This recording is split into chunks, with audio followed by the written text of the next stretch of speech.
Hey Vivek. Hi Maya. Vivek, you know amoeba when replicates, it produces daughter amoeba identical to it. What? How so? Yes, because it is a sexually reproducing organism. Wait, let me teach you about reproduction. Hi everyone. Welcome to our YouTube channel Ask Prep. In today's video, we are going to discuss about how do organisms reproduce? Reproduction is necessary for living things because it enables them to create offspring and continue their population. Through reproduction, they pass on their genetic information to the next generation. This ensures that their species continues to exist on Earth, which is why the organism reproduces. Do organisms create exact copies of themselves? Their body designs are similar. If body designs are to be similar, the blueprints for these designs should be similar. Thus, reproduction at its most basic level will involve making copies of the blueprints of body design. Chromosomes in the nucleus of a cell contain information for inheritance of features from parents to next generation in the form of DNA, deoxyribonucleic acid, molecules. The importance of variation. Variation provides the raw material for evolution by natural selection.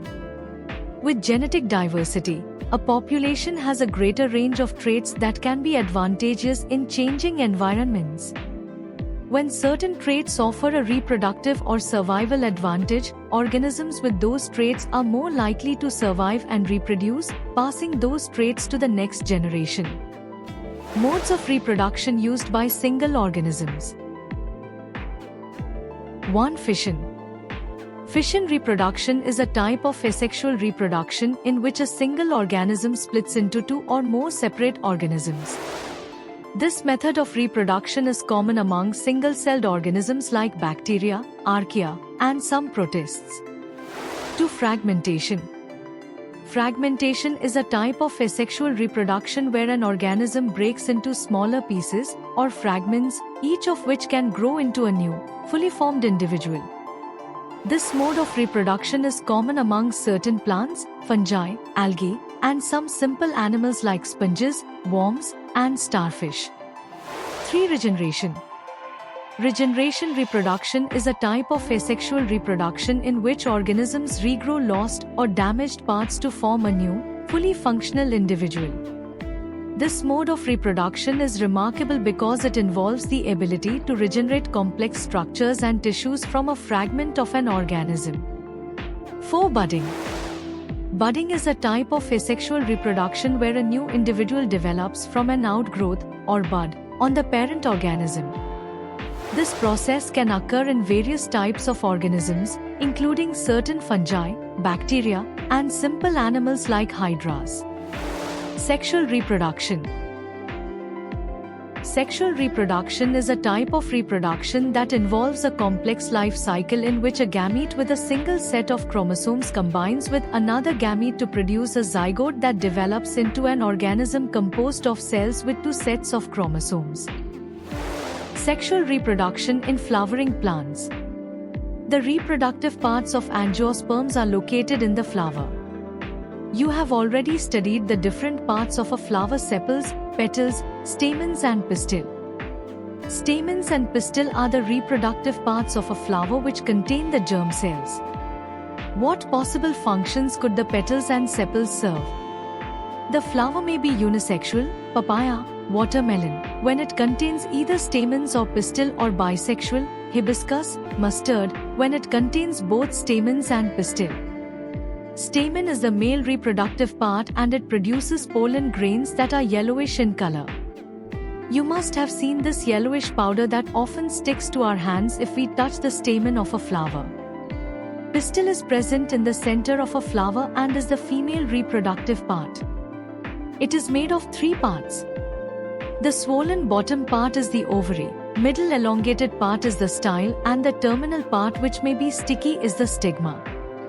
The ovary contains ovules and each ovule has an egg cell. The male germ cell produced by pollen grain fuses with the female gamete present in the ovule. This fusion of the germ cells or fertilization gives us the zygote, which is capable of growing into a new plant. Thus, the pollen needs to be transferred from the stamen to the stigma. If this transfer of pollen occurs in the same flower, it is referred to as self-pollination. On the other hand, if the pollen is transferred from one flower to another, it is known as cross-pollination. After fertilization, the zygote divides several times to form an embryo within the ovule. The ovule develops a tough coat and is gradually converted into a seed. The ovary grows rapidly and ripens to form a fruit. Meanwhile, the petals, sepals, stamens, style and stigma may shrivel and fall off. The seed contains the future plant or embryo, which develops into a seedling under appropriate conditions. This process is known as germination. Reproduction in human beings. Male reproductive system. The male reproductive system consists of portions which produce the germ cells and other portions that deliver the germ cells to the site of fertilization. The formation of germ cells or sperms takes place in the testes. These are located outside the abdominal cavity in scrotum because sperm formation requires a lower temperature than the normal body temperature. We have discussed the role of the testes in the secretion of the hormone, testosterone, in the previous chapter. In addition to regulating the formation of sperms, testosterone brings about changes in appearance seen in boys at the time of puberty. The sperms formed are delivered through the vas deferens, which unites with a tube coming from the urinary bladder. The urethra thus forms a common passage for both the sperms and urine. Along the path of the vas deferens, glands like the prostate and the seminal vesicles add their secretions so that the sperms are now in a fluid which makes their transport easier, and this fluid also provides nutrition. Female reproductive system. The female germ cells or eggs are made in the ovaries. They are also responsible for the production of some hormones. When a girl is born, the ovaries already contain thousands of immature eggs. On reaching puberty, some of these start maturing. One egg is produced every month by one of the ovaries. The egg is carried from the ovary to the womb through a thin oviduct or fallopian tube. The two oviducts unite into an elastic bag-like structure known as the uterus. The uterus opens into the vagina through the cervix. The sperms enter through the vaginal passage during sexual intercourse. They travel upwards and reach the oviduct, where they may encounter the egg. The fertilized egg, zygote, starts dividing and form a ball of cells or embryo. The embryo is implanted in the lining of the uterus, where they continue to grow and develop organs to become fetus. We have seen in earlier sections that the mother's body is designed to undertake the development of the child.